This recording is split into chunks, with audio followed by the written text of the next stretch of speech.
Alhamdulillah pemirsa masih di Berita Islami Masa Kini. Dan tema yang berikut ini sangat bermanfaat bagi para orang tua, termasuk kita nih Caya. Ini tentang anak.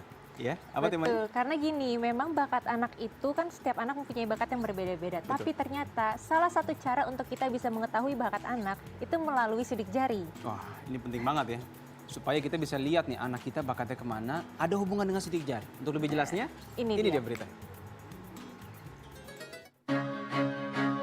Sidik jari dan bakat anak dalam Islam. Setiap manusia memiliki bentuk sidik jari yang unik dan berbeda dari orang lain, bahkan sekalipun mereka yang kembar identik. Namun sidik jarinya tidaklah sama. Keunikan ini membuat sidik jari berperan penting dalam proses mengidentifikasi data diri seseorang. Seiring perkembangan, diketahui juga bahwa ada sebuah metode yang dipakai untuk mengetahui potensi dan bakat anak melalui sidik jarinya. Bagaimana Islam memandang hal tersebut? Pemirsa beriman, sebelumnya orang menghargai sidik jari sebagai lengkungan-lengkungan biasa tanpa makna khusus. Namun dalam Al-Quran, Allah merujuk kepada sidik jari yang sedikit pun tak menarik perhatian orang waktu itu dan mengarahkan perhatian kita pada arti penting sidik jari yang baru mampu dipahami di zaman sekarang. Pada abad ke-7 Masehi, Al-Quran telah menyebutkan bahwa sidik jari menjadi tanda pengenal manusia. Dalam Al-Quran disebutkan, mudah bagi Allah untuk menghidupkan manusia setelah kematiannya. Pernyataan tentang sidik jari manusia secara khusus ditekankan dalam sebuah firman Allah Ta'ala yang artinya, apakah manusia mengira bahwa kami tidak akan mengumpulkan kembali tulang belulangnya? Ya, bahkan kami mampu menyusun kembali ujung jari-jarinya dengan sempurna. Quran Surah Al-Qiyamah ayat 3 hingga 4. Disebutkannya ujung jari atau sidik jari ini tentu memiliki makna khusus. Terlebih hal ini dikatakan oleh pencipta alam semesta. Setelah dikaji selama bertahun-tahun serta didukung dengan teknologi, barulah diketahui tentang pentingnya bagian tubuh yang satu ini. Layaknya barang yang memiliki kode unik, manusia pun diberikan kode unik seperti sistem barcode sebagaimana yang digunakan sekarang ini. Seiring berkembangnya zaman, selain tes psikologi, kini dikenal pula metode lain untuk mengetes potensi anak.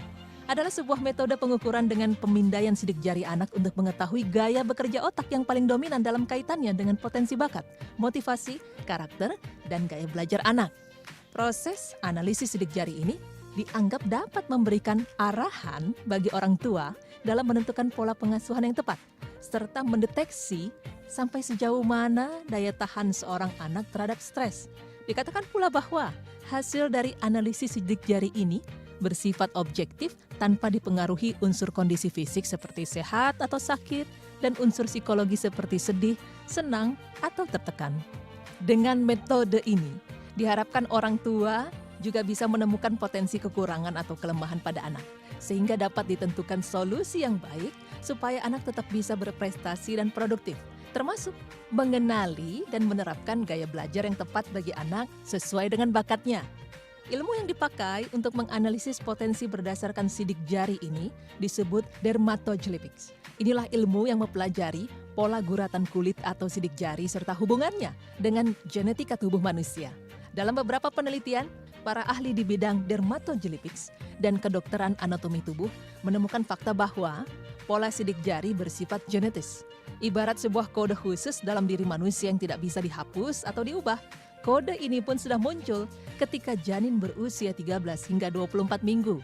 Dalam ilmu ini dikatakan bahwa setiap jari berhubungan dengan bagian-bagian otak. Misalnya ibu jari berhubungan dengan otak bagian depan, yang juga berasosiasi dengan penalaran, perencanaan, dan bagian dari cara berucap.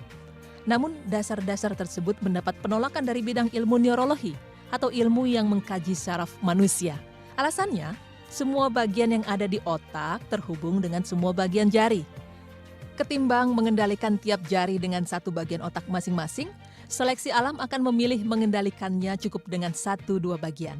Memakai semua bagian tidak efisien secara energi karena berarti energi diberikan pada semua otak yang terhubung pada setiap jari. Lalu, bagaimana Islam memandang hubungan antara sidik jari, bakat anak, dan pengarahan dari orang tua? Pemirsa beriman, sebagai Muslim, jika kita beranjak dari teori minat dan bakat yang tidak berdasarkan Islam, tentu akan terjadi kesalahan. Allah Ta'ala berfirman, Tetaplah atas fitrah Allah yang telah menciptakan manusia menurut fitrah tersebut itu, tidak ada perubahan pada firman Allah. Itulah agama yang lurus. Quran Surah Rum ayat 30. Fitrah anak harus terjaga dari ketergelinciran dan penyimpangan. Dan Islam memandang keluarga bertanggung jawab atas fitrah anak. Segala penyimpangan yang menimpa fitrah tersebut menurut pandangan Islam berpangkal dari kedua orang tua atau pendidik yang mewakilinya. Pendapat itu didasarkan pada pandangan bahwa anak dilahirkan dalam keadaan suci, lahir batin, dan sehat fitrahnya.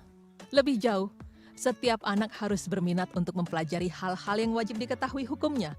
Sebagai seorang muslim, sang anak wajib tahu kewajiban-kewajibannya sebagai seorang muslim, berminat untuk selalu mendapatkan nilai amal tertinggi sebagai seorang muslim.